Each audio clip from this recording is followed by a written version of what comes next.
Hello friends, welcome once again to our weekly news bulletin on iron and steel. Without wasting any time, we get on to the recent developments. The heydays of steel industry continue. The JSW Steel has reported a 5% year-on-year growth in its crude steel with 13.17 lakh tons production in August 2020. This compares to 12.53 lakh tons in the same period last year. The company's growth mainly came from flat rolled products, which grew by 15%. However, the production of long products declined sharply by as much as 20% year on year. Tata Steel's production has now reached 100% capacity utilization.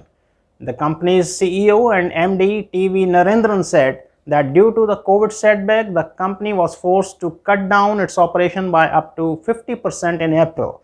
However, since the relaxation of lockdown norms, the company ramped up the production in phased manner and finally recovered the lost ground. In a major turnaround, India has doubled its steel exports in the first quarter, that is during the lockdown period when the local demand was almost missing. Surprisingly, China emerged as a major export destination. According to the Joint Plant Commission, India exported 4.64 million tons of finished steel in quarter 1. That is almost the double volume exported in the first quarter of the last year. Out of this, China accounted for around 28% and almost similar tonnage found the shores of Vietnam. The rise in the global steel prices has enhanced the profitability of steel companies. But according to the industrial experts, that still may not cheer the investors as the Chinese steel demand may taper off soon. Siddharth Gadekar of Equirus Securities said, "It's the demand in China that is leading to the rise in the Indian steel prices, and the price rise has nothing to do with the domestic demand." He said that our domestic demand still remains lower than the pre-COVID levels, but steel companies have started to operate at full capacity. According to the HSBC Securities, in China, the rally in the HRC prices could be in the last leg. Due to the high base and the end of the 13th five-year plan, steel demand is likely to taper off in China.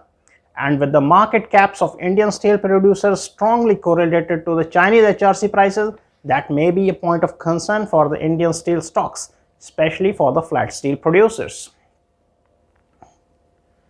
Now some news from the mining front. The closure of 21 iron ore mines due to the lapse of the leases and non-operation of auctioned mines has resulted in the iron ore crisis in Odisha. The secondary steel industries, including sponge iron manufacturers, have sought urgent intervention of both the central and the state governments in dealing with the unprecedented shortage of iron ore. The Odisha Sponge Iron Manufacturers Association chairman Yogesh Dalmia said, "Majority of the 85 sponge iron plants in Odisha and downstream induction furnaces are facing tough times due to the acute shortage of iron ore lumps and pellets." He said that the pellet manufacturers are focusing only on exports, therefore resulting in artificial shortage in the domestic market. In the last 1 month, the iron ore crisis has worsened, with the price of iron ore rising to rupees 5,220 rupees per metric ton. That is a phenomenal increase by 60%. Dalmia said that the faulty mining policy has led to such a situation where instead of feeding the living children, the policy is nourishing babies that are yet to be conceived. Now that's quite a hard-hitting statement, isn't it? Now some news from the international markets. The Brazil steel prices rally on strengthening demand and weak supply. The imbalance caused a whopping 20% rise in the steel prices in Brazil in June. The UK government has appointed Credit Suisse, the global wealth manager, to chart out the Tata Steel rescue plan.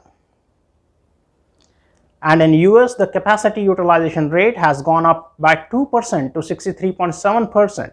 A couple of weeks earlier, it was 61.7%. China-backed projects in Pakistan have fueled its biggest steel IPO in 5 years. The Karachi-based Agha Steel Industries Limited plans to raise as much as $30 million in an initial share sale. And finally, in an interesting report from HTF Market Intelligence, the iron and steel market shall witness a massive growth by 2026.